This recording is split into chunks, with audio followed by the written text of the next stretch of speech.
Ever get that feeling? You know, when you're really curious about something big, like a huge landmark in culture, something everyone seems to talk about, but actually diving into it, well, that feels a bit overwhelming. Yeah, I know that feeling. That's kind of where we're headed today. Okay, I'm intrigued. Where are we going? A deep dive into James Joyce's Ulysses. Ah, Ulysses. You guys have been asking us about that one for a A while. lot of requests for this one. It's a big one. Daunting, even. It is, and we've gathered some really interesting sources. Weigh it on me. We've got excerpts straight from Ulysses itself. Oh, wow. So we get to hear Joyce's actual words. A little taste of his style, and we've got a secondary source. Okay. That gives us some context. Right. Different critical perspectives kind of helps us make sense of this whole thing. That sounds like a good approach. Yeah, and I think our mission today, for you listening, is to really try to understand why Ulysses is considered such a monument, but also such a challenging one It's true. in modernist literature. So we're going to explore those big ideas. Okay. The structure, which is definitely unconventional. It's notorious for that. It is. And then kind of the initial reception, how did people react when this thing first dropped? Because it was pretty controversial, right? Yeah, and I think, by the end, hopefully you'll walk away with a better grasp on Ulysses, its importance. A shortcut to understanding it. Yeah, maybe even a little spark of curiosity to explore it further someday I like that. without needing, a whole university course just to get started. Right, exactly. So initial thoughts from these excerpts, what really jumped out at you? So one thing that's really clear right away is the sheer difficulty of this book.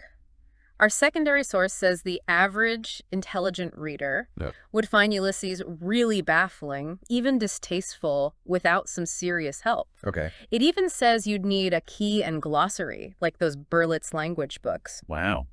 Like a foreign language. It's like learning a whole new language. That shows just how radical Joyce's approach really was. Yeah, it really throws you in the deep end. It does. And there's this sense that Joyce had a very specific message he wanted to get across Okay. that's drawn from his own life, his experiences, and definitely the influence of Ireland.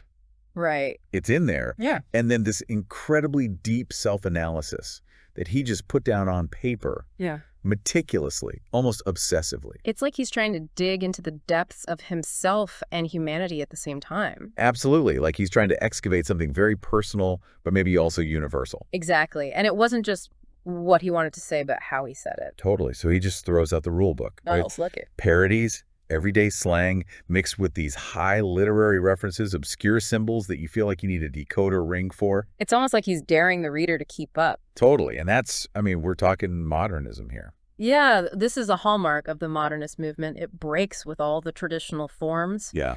and just embraces experimentation, language, structure, everything's up for grabs. Joyce was really pushing the boundaries of what a novel could be. He really was a pioneer. But here's the thing. The same source that calls it so challenging Right. also says it's the most important contribution to fictional literature in the 20th century. Huge claim. Huge claim. Even suggesting it could put Joyce up there with Rabelais, Dostoevsky. Like immortalized. Yeah, like a literary titan. Yeah. So how do we reconcile those two things? Well, I think it speaks to the book's lasting impact. Okay. It's undeniably difficult, but many people have recognized its originality, its sheer ambition. It's a game changer. Okay, so it's tough, but it's important. Exactly. And let's not shy away from the elephant in the room. Oh, The yeah. controversy. The language. The language. Mhm. The excerpt mentions Joyce's use of words that were basically taboo back then. Unacceptable in polite society. Absolutely. What was his justification?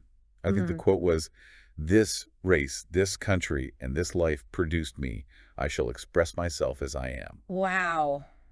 That's a statement. What's a powerful statement? Almost defiant. Yeah, very much so. He's not backing down.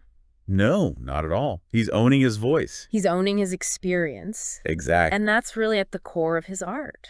So we've established Ulysses is not a walk in the park. Definitely not. Our source even recommends some training. Training. Yeah. Before jumping into Ulysses, they suggest reading A Portrait of the Artist as a Young Man. Oh, his earlier work. Yeah, apparently it helps you understand how Joyce portrays consciousness. Makes sense. Portrait is often seen as a more accessible entry point Okay. to Joyce's world. It follows his younger years. Yeah, before he left Ireland, Exactly, and it already has those techniques he's known for. capturing thoughts and emotions. Exactly. So to really get a handle on Ulysses, It seems like we need to understand a bit about Joyce himself. Makes sense. Southern Irish Catholic upbringing, Jesuit education, Right. huge influences, but then he loses his faith, He does. loses his sense of Irish nationalism, Hmm. even goes so far as to satirize them both. Yeah, that relationship with his Irish Catholic background is really complex. And his time at that Jesuit college, Clongowes Wood, Yeah. it definitely shaped him, even though he later rejected a lot of it. Yeah. And his life was, well, it wasn't straightforward. Yeah. Studies at the University of Dublin, Mm-hmm. dabbles in medicine in Paris. Briefly, Yeah. Then decides he wants to be a singer. a singer. Apparently, he had this phenomenally beautiful tenor voice, I did not know that. but it didn't work out. Okay. Ends up teaching English and Italian in Trieste, Okay. becomes fluent in Italian. Then World War I hits, Right. refugee in Switzerland, Okay. teaching multiple languages, Mm. and finally ends up in Paris to finish Ulysses. So, quite a journey. All these experiences kind of feeding into his work. It's like a tapestry, all these different threads. Exactly. And they're all there in Ulysses. Okay, so we can't talk about Ulysses without talking about its connection to Homer's Odyssey. Yeah, the famous parallel. Apparently, Joyce was fascinated by Odysseus from childhood, Interesting. especially those 10 years of wandering after the whole Lotus Eaters episode. I can see why that would appeal to him. Right. And the parallels are pretty clear. Leopold Bloom is Odysseus, Stephen Dedalus is Telemachus, Molly Bloom is Penelope. It's like a modern retelling of the Odyssey set in Dublin. Exactly. And it gives the novel this epic scope. Right, it elevates these everyday events in Dublin to something grander. It's a brilliant way to explore those timeless themes. Yeah, journey, homecoming, identity, it's all there. And by using that familiar framework of the Odyssey, Joyce can hang his modern story on it. It makes it more accessible, in a way. In a way, yeah, even though the book itself is so difficult. And early on, Joyce actually identified with Daedalus, the architect. Interesting. Why Daedalus? Well, around the same time, he had this thought that he wasn't his parents' biological son. Okay, so a bit of an identity crisis. Yeah, maybe. And Daedalus represents that artistic yearning, that desire for freedom, which Joyce definitely had. Right. So Ulysses becomes his own Odyssey, reflecting both his life and Leopold Bloom's. I like that. His own modern epic. Exactly. Our source also mentions this habit Joyce had. He wrote down everything, thoughts, observations, like with photographic accuracy, it says. Wow, like a human recorder. Almost. And it even suggests Ulysses is a more complete revelation of a personality than, say, Rousseau's Confessions or Amiel's diary. That's a bold statement. It is, but it Yeah. speaks to that level of detail he went into. He was known for his sharp observation skills. Yeah. And capturing those tiny little nuances of thought. It's what makes Ulysses so dense. So rich, but also so challenging. Definitely. And then there's this whole influence of psychoanalysis. Freud. Freud, exactly. The unconscious mind. Yeah. The idea that Joyce was basically transferring the raw content of his unconscious right onto the page. No filter. No filter. That was revolutionary back then. It really was. It aligned with those Freudian ideas about the unconscious driving our behavior. Yeah. And Joyce was willing to delve into those unfiltered thoughts, desires, anxieties, in a way no one had really done before. Okay, so we've talked about Stephen, a bit about Joyce himself. Right. What about Leopold Bloom, Ah, our main man? the everyman Odysseus? Exactly. Our source suggests that some readers back then might have seen Bloom as a moral monster, a pervert. A strong word. Strong words. Yeah. Even an apostate, which is, someone who renounces their religion. Right. So obviously a controversial character. Yeah, and they acknowledge that people might react negatively. Understandably. Yeah. But then it asks, was it done well? And is it art? So shifting the focus to the execution. Yeah. Not just the content, but the craft. Yeah. Is it good art? Even if it's shocking. Because Joyce isn't afraid to show those complexities, the flaws, the not-so-pretty parts of his characters. He's not sugarcoating anything. Got it all. And the question is, does that serve a larger artistic purpose? Does it give us a deeper understanding of humanity? Exactly. Okay, now for the really weird part. Oh, there's a lot of weird in Ulysses. There is, but this is especially strange. I'm ready. The Nighttown episode, also known as Circe. Circe. Okay, I've heard things. It's considered one of the weirdest chapters in all of literature. That's a high bar. It is. Daedalus and Bloom encounter everyone they know, everyone they've ever had a problem with. All in one place. All in this surreal, mystical setting. Okay.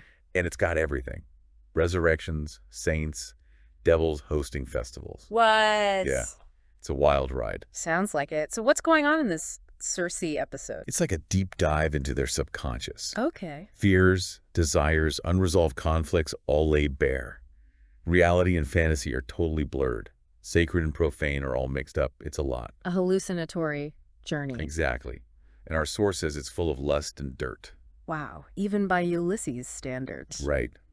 But Joyce defended it, saying it's just a reflection of life, of the morality he saw. He's holding up a mirror to society. Yeah. And this chapter seems to really condense those feelings of exile he had, his inability to fully return to Ireland. There's even a confrontation with his mother's ghost. Heavy stuff. It is. So, working through some personal demons there. Yeah. And what's striking is that he doesn't seem to have any remorse about it. Yeah. He's totally convinced he's right. That conviction is powerful. It is. It's like, according to our source, trying to convince someone with paranoia that their fears are unfounded. It's just his reality. Yeah, He's committed to his vision no matter what. No matter what. And his views on Ireland, well, they weren't exactly rosy.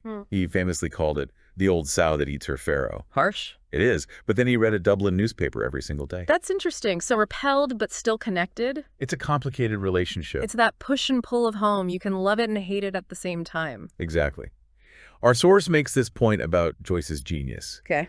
They say it comes with this lack of reverence. Lack of reverence For everything. Organized religion, traditional morality, literary style, you name it. Obedience just wasn't in his vocabulary. He was a rebel. Total rebel. But a genius, according to the source. A genius.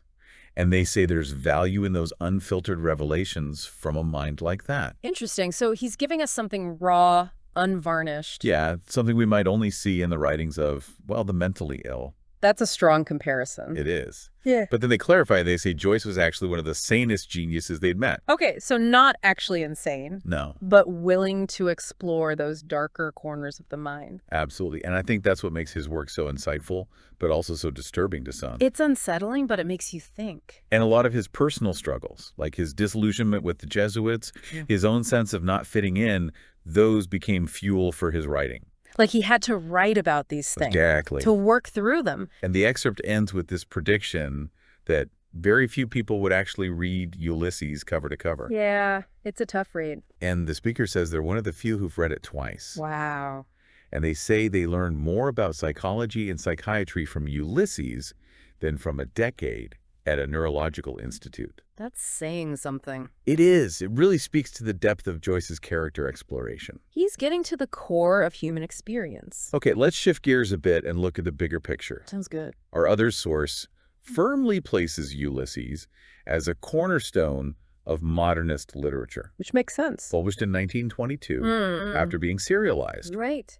They even call it a demonstration and some of the entire movement. It's the quintessential modernist novel. Yeah, it really embodies all those key characteristics. Experimentation with form and style, focus on subjective experience. The inner lives of characters. Exactly, and a rejection of those traditional narrative conventions. Like a clear plot. Right, or a reliable narrator. Yeah.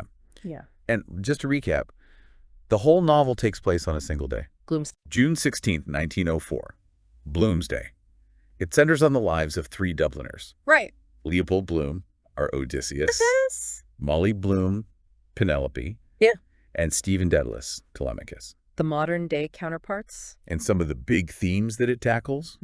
Anti-Semitism, sexuality, British rule in Ireland, Catholicism, Irish nationalism. It's a snapshot of a very specific time and place. But also, those themes resonate beyond that context. Absolutely. They're universal in many ways. And it's described as being highly elusive and employing a huge variety of writing styles. Which makes it so challenging to read. Yeah, you need that key and glossary. Exactly. It's like Joyce deliberately wanted to make it difficult. He did. He actually said he made it obscure to keep the professors busy for centuries. And he succeeded. He did. And even Joyce himself had some interesting thoughts about the book. Like what? He apparently regretted that people would look for some deep moral message or take it too seriously. He even said there's not a single serious line in the whole thing. That's surprising. It is, but I think it speaks to his sense of humor. Okay. And maybe a bit of irony. Right. It's engaging with serious themes, but also with a playful, almost absurd take on life. Yeah. And his stated goal, he wanted to capture everything. Every What a man says, what he sees, thinks, even the subconscious impact of all those things. That's ambitious. Incredibly. To capture the totality of a person's experience, conscious and unconscious. Yeah. And that's where that stream of consciousness comes in. Exactly. And our source says this. Before Joyce, no writer of fiction had so foregrounded the process of thought. That's a huge claim. It is, but I think it's true. He really revolutionized the way we see inner lives in fiction. He gave us access to those raw, unfiltered thoughts, feelings, associations like never before. So to recap, we've got stream of consciousness, careful structure underneath all that, experimental prose full of puns, parodies. Don't forget the epiphanies. Those moments of sudden insight. Right. Allusions everywhere. Layers upon layers. Rich characters. And even some humor sprinkled in. Yeah, broad humor sometimes. It's a lot to process. It's a stylistic melting pot. It is. And that's part of why it's so controversial. Oh, yeah. We can't forget the controversy. The obscenity trials. The debates about which version of the text is the real one. It's been a battleground from the start. Starting with its serialization in the Little Review. Right, where they got in trouble for the Nausicaa episode. That one was a bit too much for the censors back then. It pushed those boundaries of what was acceptable. And then it was banned in the UK until 1936. Oh. And remember Sylvia Beach? The publisher. Yeah, she published the whole thing in Paris on Joyce's 40th birthday. That was a brave move. It was. And then that big legal battle in the U.S. Which they eventually won. In 1934. So the U.S. was actually the first English-speaking country where it was freely available. Interesting. It's wild to think about that now. It is. In Ireland. What about Ireland? Not until the 1960s. So the reception from critics was all over the place. As you might expect. Ezra Pound loved it. Of course he did. Arnold Bennett thought it was way too long and deliberately obscure. Not good art. Two very different perspectives. Yeah. John Middleton Murray called Joyce a genius, but also a victim of his own anarchy. Interesting. James Douglas called it the most infamously obscene book ever. Wow. Edmund Wilson said it was highly genius, but also problematic. So even those who admired it had reservations. Yeah, definitely. Shane Leslie called it literary Bolshevism. What? Yeah.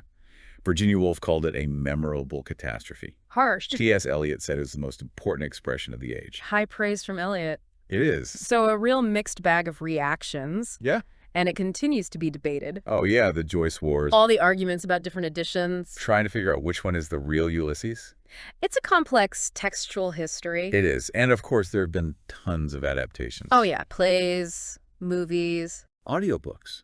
Even Kate Bush has a song based on Molly Bloom's soliloquy. Really? Yeah. It's amazing how this one book continues to inspire people. It speaks to its enduring power. So for you, our listener, trying to sum this all up, Ulysses is a complex, groundbreaking, and yes, still controversial work. Definitely. It uses all these new techniques to explore those inner lives of ordinary Dubliners. On one single day. On one single day, and it draws those parallels to Homer's Odyssey and other works. It's playing with those classic themes, but in a modern context. Yeah, and it really challenged the conventions of language, morality, storytelling, which led to both huge acclaim and, well, quite a bit of condemnation. People were shocked, offended, but also fascinated. Exactly. And I think that's what makes it so important. Made people think differently about literature, about life itself. And hopefully this deep dive has given you a better understanding of its significance, a few aha moments about its structure, those themes, its impact. A little taste of Ulysses without having to read the whole thing. Exactly. If anything we talked about really piqued your interest, those Homeric connections, the stream of consciousness, the controversy, there's a whole world out there to explore. Oh yeah, there's so much more to discover about Ulysses. So much more. But to leave you with a final thought, Joyce wanted to capture the complexity of a single day in Dublin, revealing those hidden depths of his characters. Those inner thoughts, emotions, connections we don't always see. Exactly. So in our own lives, what hidden depths might we find if we really observed, reflected on our own experiences? That's a great question. Is the ordinary truly ordinary after all? I think Joyce would say no. I think you would too. Guys, see you in another podcast. Don't forget to subscribe to our channel.